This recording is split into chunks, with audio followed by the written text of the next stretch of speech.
ए जी आज तनी रुको ना जी। हे अब हमरा नहीं चला जाई तो हे एक चिलम गजवा बनाई दे हो जी। हाँ ले थोड़ा देर अभियन पीना हल गया पहन के अभियन पील के गाना भर चिली में फिर कोई गंज में पीते हे भगवान। आज थकल ही है। तेरा से अच्छा तो हमार शादी नहीं होता लुए ठीक रह तू हल। काहे जी? अगर सदियो हो ले तो गंजड़िया से बहन के गांजा भाग सौ पियो खाए पप्पा। की हुआ बम जी? अरे की हुआ बम जी, हमरा जिंदगी तबाह हो गया। अरे देखिए ई गांजा पीती है हमरा मेहरारू है। करबो पागल नियन और चिला चिला कहो तो कहियो नहीं हो तो दिन भर में कई चिलिम पियो। अरे एक बार होले दो बार होले 10-10 बार हमरा गाने पर नहीं मितो। अरे ऐसे काहे करो हो जी, एक बार तनी बना दे हो ना, बड़ी गोड़ा थकल है। जब तक तू नहीं पिलाइब हम नहीं चल पाइब। ए भगवान हे बोले बाबा इतना भी मेहरबान होबे के नहीं हले कि सब गुना दे दो लो बोलो।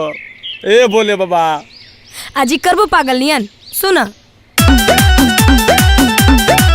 ए जी खैनी रगड़ के दे हो तनी साथे गाजा भी मिक्स कर ले हो तनी। जारो मिक्स कर जी तो ए जी खैनी रगड़ के दे हो तनी साथे गाजा भी मिक्स कर ले हो तनी। ए जी चिलमा में भर हो तनी कथी में देरी है।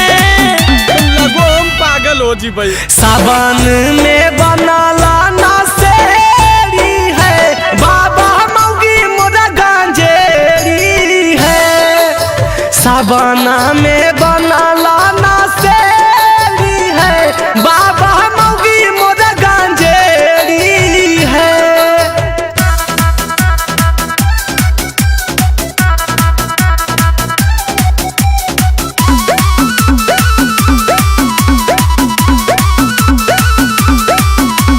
साफी तू साफ करके पनिया से लाओ एक फुकोए हो पिया तू चढ़ा।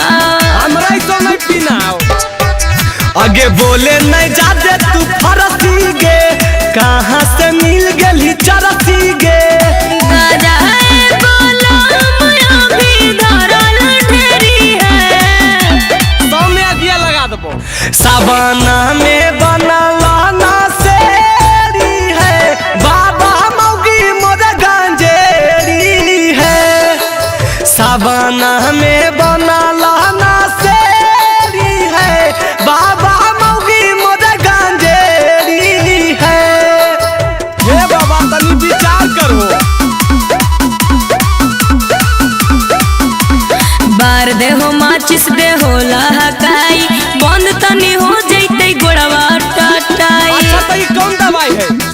ओए एक चिलम सुबह या एक चिलम शाम के नशा में डूबो ही बाबा के नाम पे। बिकी रोशन काहे बोलो हो खोएरी है। तो की बोलियो बोल। सावन में बनला ना सेरी है हे बाबा, तनी बाबा विचार मौगी करो। मोरा गांजेरी है। सावन में